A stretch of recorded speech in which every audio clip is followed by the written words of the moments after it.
We're in the Aronoff Center, and we have with us the Soprano Jessica Rivera. Bienvenida, welcome to Mujer Latina Today. Gracias. We are so happy and humble that you give us the opportunity to interview you. Pero Jessica, su papá es peruano. Sí, mi papá es de Perú, de Lima. De Los Ángeles, California. Sí. Let's talk about your childhood, because I think you are a soprano because in one part of your life you were inspired. Yes. Let's talk about that. Who inspired you when you were a little girl? Well, I think both my parents being music lovers and my mother actually studying a little bit of music, a little bit of piano, they both influenced me as a young child. In fact, my father took headphones and put it over my mother's belly and played Mozart. So I had it from very, very, very early on. And when I was about 2 years old, one of my family members who actually studied music professionally and performed professionally, she came to visit us and recognized that I could actually carry a tune.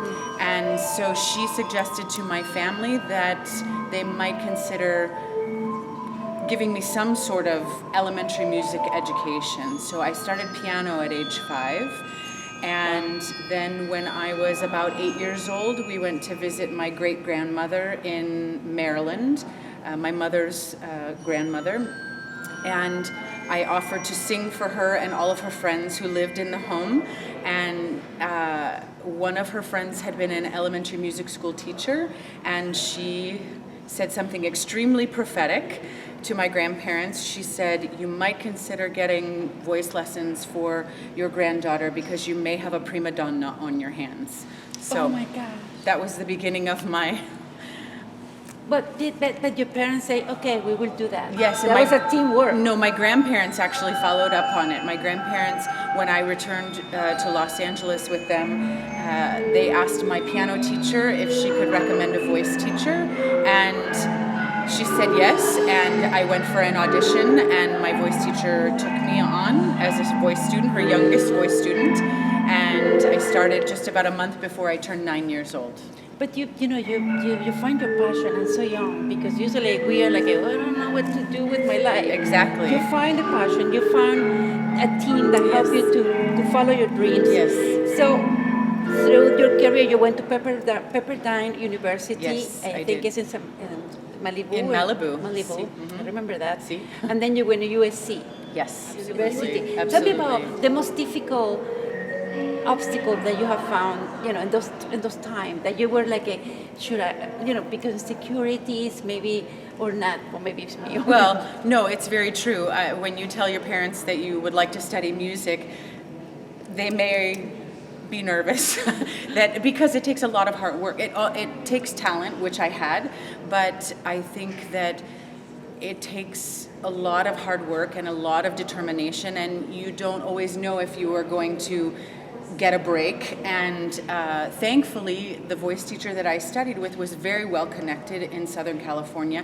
She gave me many contacts in the area, choices of universities, and Pepperdine was the right fit for me. And she introduced me to my voice teacher there. And I also chose Pepperdine because it gave me a lot of opportunities as a young singer, as an undergrad, to be able to perform a lot of roles, both musical theater and opera, because they had an opera program led by Henry Price.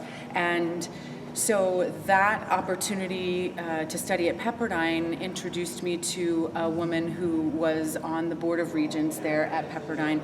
Her name was Flora Thornton, and she offered to sponsor me to graduate school wherever I wanted to go, which was a huge blessing because, like I said, not only does it take talent and hard work, it also takes money. So, and the generosity of people like Flora Thornton, who believe in your gifts and who are willing to see you through. And so she sponsored me to graduate school. I chose USC because she had also given me an opportunity, opened the door for me to sing an audition for the LA Opera, and I won a job in the chorus, which coincided with my first year of graduate school, so it seemed very sure that I would take the job at the opera and take the opportunity to study at USC at the same time, since they coincided. And so that led to an audition with the let's see, where did I go next? The Santa Fe Opera, and I sang 2 years in their apprentice program, and then actually I had a little bit of a break. I went back to Pepperdine, worked there in the Center for the Arts, and sort of did arts administration for an arts education. Something was calling you there. Of course, but I had also learned that while I had youth and talent on my side, I really did need a few more years of really foundational vocal technique. And I was working with a very fine teacher, Nina Hinson, who helped me really understand the subtleties of technique that I just hadn't grasped until that point. So while I was working at Pepperdine, I had an opportunity through the Los Angeles Opera to understudy the role of Susanna in The Marriage of Figaro, and it's a beautiful opera, and it's a very long role. It's actually the longest soprano role in all of the operatic repertoire for sopranos, and so at the last minute, I had to go on in the final dress rehearsals and sang the final dress rehearsal, and was invited by Placido Domingo to become a resident artist with a company. Mm-hmm. So, there were, many times where there was lots of highs and a few lows there, but that's life. And thankfully I had a very supportive family, and even though they also said to me, just in case this music thing doesn't work out, you might think about other things. But I really knew, like you said earlier, there are very few of us who know very early on exactly what our calling is. But when I was 14, I had an opportunity to learn my first opera aria, and that was it. I saw a video too of an old operetta called Maytime with Nelson Eddy and Jeanette MacDonald, and Jeanette MacDonald was playing a fabulous opera singer, and I said, that's what I want to be. And so I feel very fortunate to have figured that out early on. Not that it happened. Good news for us, especially the Venezuelan like me. You recorded a CD with the Orquesta Juvenil Sinfónica de Venezuela, Simón Bolívar. Sí. Yes, I did. Yes, there's a wonderful chorus there, and they actually were part of the first John Adams opera that I did in Vienna. I premiered a piece called A Flowering Tree, and as part of that production, the chorus from Venezuela was invited to be a part of that opera production, and they were fantastic. And of course, I have performed with them several other times too in the Osvaldo Golijov piece, La Pasión según San Marcos. Yes, beautiful, beautiful work. Tell us about when you won the Grammy. The Grammy nomination came for Best Opera Recording for another piece by Osvaldo Golijov called Ay Nada Mar, which is the story of Federico Garcia Lorca, we have it here. Famous poet and playwright. Mm-hmm. Yes, we did the production with Cincinnati Opera in 2009 with John Upshaw and Kelly O'Connor playing the roles of Margarita Xirgu, famous actress from Spain, and Federico Garcia Lorca. And I played the part of Nuria, who was semi-inspired by the great actress Nuria Espert. And my character Nuria was the protege of Margarita Xirgu, and it's the story of Margarita and her sort of struggle of what kind of legacy she was going to leave, because she feared that she didn't do enough to make sure that Lorca's legacy was living on after his very early death. So it's a very beautiful opera, and of course with all the Latin rhythms, and which is something that speaks to my very Latin soul. It's a wonderful opera, and it was nominated actually for 3 Grammys and won 2 of those. And so Kelly O'Connor and I had an opportunity to attend the Grammy Awards. And when they called our names, we were like, what? And of course, we had to run up very quickly because they don't always know if the people are there or not. It's a whole separate ceremony than the one that's actually televised. And so we went up and I gave the acceptance speech, and you cannot believe it. I cannot imagine that. I thank you for believing.